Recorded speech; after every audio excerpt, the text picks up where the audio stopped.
με την απόδοση της τετάρτης τάσης των χαιρετισμών της Περαγίας Θεοτόκου, ολοκληρώσαμε σήμερα, αδελφοί μου, τον ακάθιστο ύμνο που αποτελεί το απόσταγμα της αγάπης, της τιμής και της ευγνωμοσύνης των Ορθοδόξων Χριστιανών στη Μεγάλη Μητέρα μας Παναγία. Και μεταξύ των άλλων μοναδικών αρχαγγελικών χαιρετισμών ακούσαμε τον Γαβριήλ να χαιρετίζει την Κυρία των Αγγέλων ως σκηνή του Θεού και Λόγου.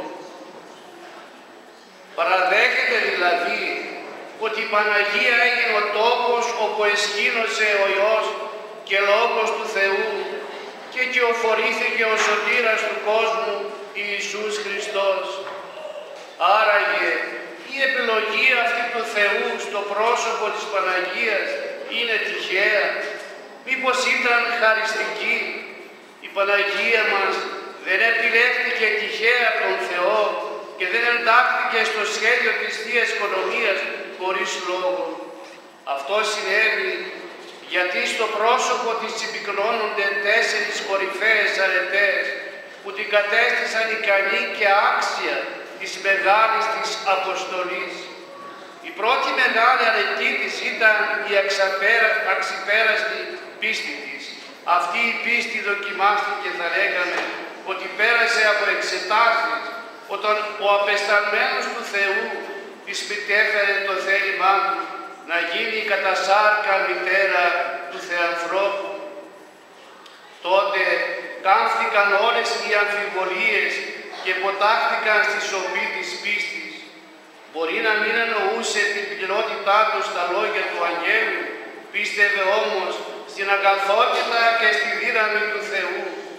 Αυτή η πίστη της δεν κλονίστηκε όταν δοκιμάστηκε στο καμίνι του πόνου και της θλίψεως, βλέποντας τον Υιό της να ταπεινώνεται και να οδηγείται επί του σταυρού. Ήταν βέβαιη, πίστευε ακράδαντα ότι ο Θεός έχει το σχέδιό του και ο Χριστός πορεύεται εκούσια στην οδό του πάθους και της θυσίας. Η επόμενη μεγάλη αρετή της Παναγίας ήταν η αγνότητά της. Εγκομιάζοντας αυτή την αγνότητα, ο Άγιος Νικόλαος ο Καβάσιλας παρομοιάζει την Παναγία με την Κιβωτό της Παλαιάς Διαθήκης, η οποία έμενε ακέραιη και αυλαβής από την καταστροφή του κατακλυσμού, όπως η Κιβωτός που έσωσε τον άνθρωπο από το ναυάγιο της οικουμένης δεν έλαβε ίδια μέρος συμφορές και προσέφερε στο ανθρώπινο γένος τη δυνατότητα να συνεχιστεί. Το ίδιο συνέβη και με την Παρθένου. Διατήρησε τη σκέψη της τόσο άθικτη και ιερή, σαν να μην είχε αποτολμηθεί ποτέ για καμιά αμαρτία. Σαν να ήταν όλοι συνεπείς σε αυτό που έπρεπε, σαν να έμεναν πιστοί στην κληρονομία του Παραδείσου.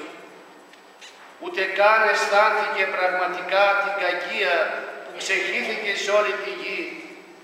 Η τρίτη σπουδαία αρετή της Θεοτόκου ήταν η ταπείνωσή της. Δεν καυχήθηκε ποτέ για την απίστευτη θεϊκή τιμή που έγινε στο πρόσωπό της. Δεν ζήτησε ποτέ πρωτεία και τιμές δίπλα στον ανυπέρβλητο Υιό της. Δεν επεδίωξε ρόλο πρωταγωνιστικό στη διοίκηση και στη διάρθρωση της πρώτης Εκκλησίας. Η Παναγία έμεινε στο περιθώριο, διδάσκοντας σε όλους με το ταπεινό της φρόνημα και τη συνετή στάση της, με την κραυγάζουσα σιωπή της. Αυτή η ταπεινή έγινε ο ισχυρός μαγνήτης που ήρκησε πάνω της τον ίδιο τον Θεό. Εκείνοι που προσκυνούν οι ουρανοί και η γη και υμνολογούν οι αγγελικές δυνάμεις, που η Εκκλησία μας αναγνωρίζει ως την τιμιωτέρα των χεροβίμ και δοξωτέρα ασυγκρίτως των Σεραφείμ, χαίρει αυτή στη υψίστη τιμή επειδή ήταν και παρέμεινε πάντα ταπεινή. Η τέταρτη μεγάλη αρετή της, που την κατέστησε σκηνή του Θεού και Λόγου, υπήρξε η υπακοή της. Θα μπορούσε να αρνηθεί το θέλημα του Θεού και να μην αναλάβει αποστολή που πιο βαριά και υψηλή δεν ανέλαβε, ούτε και θα αναλάβει άνθρωπος στη γη, αφού κάμπτει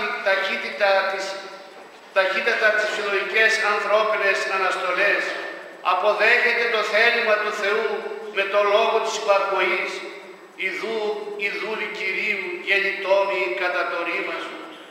Η υπακοή της την καθιστά άξια της μεγάλης αποστολής της και αποδοχή του θεϊκού μηνύματος. Έγινε η απαρχή της πραγματοποίησης του σχεδίου της Θείας Οικονομίας για τη σωτηρία των ανθρώπων, σκηνή του Θεού και λόγου, αγαπητοί μου. Καλούμαστε να γίνουμε όλοι όσοι πιστεύουμε στον Κύριο Ιησού και επικαλούμαστε την προστασία της Παναγίας στη ζωή μας, γιατί μόνο έτσι θα δικαιώσουμε τη θέση μας μέσα στην Εκκλησία και θα χαράξουμε το δρόμο προς τη σωτηρία. Εκείνη, η Θεοτόκος, δείχνει τον τρόπο για να θρονιαστεί στις καρδιές μας ο Ιησούς Χριστός.